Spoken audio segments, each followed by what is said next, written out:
Oui, d'une manière générale, on remarque que le ton s'est beaucoup durci depuis quelques heures. Voici la déclaration de François Mitterrand, donc devant les élus socialistes de Paris. M. Mitterrand réfute toutes les critiques de M. Giscard d'Estaing à son égard. Le candidat socialiste explique par exemple qu'il ne veut pas taxer le logement, ni nationaliser la médecine, ni supprimer la retraite des cadres. M. Mitterrand proteste en tant que citoyen.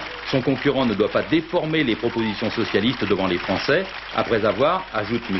Mitterrand, après avoir pendant 7 ans essayé de tromper les Français sur sa propre politique. Je dois employer le langage de la sévérité, mais cela ne montrera rien de ma résolution et de ma tranquillité. Un président de la République ne disposerait-il plus que de 3 jours à exercer cette fonction, n'a pas le droit de compromettre la démocratie et le pays dans un combat sordide de ce type.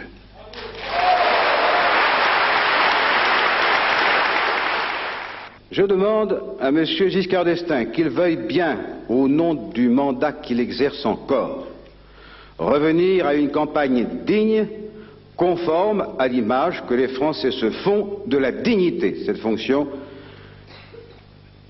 et du rôle qui incombe à celui qui l'occupe.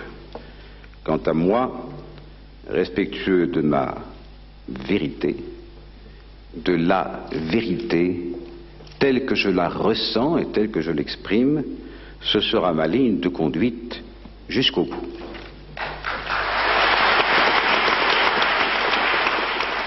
Il était devant moi avant-hier et il n'a pas osé.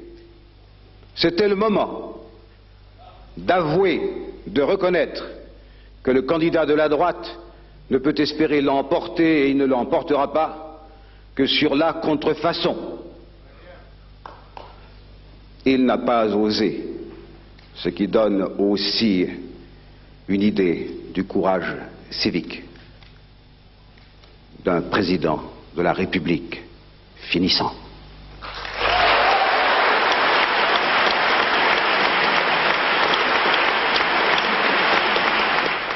C'était plus facile à faire une fois le dos tourné.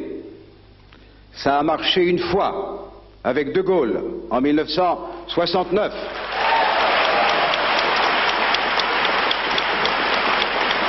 Tirer dans le dos, c'est sa spécialité.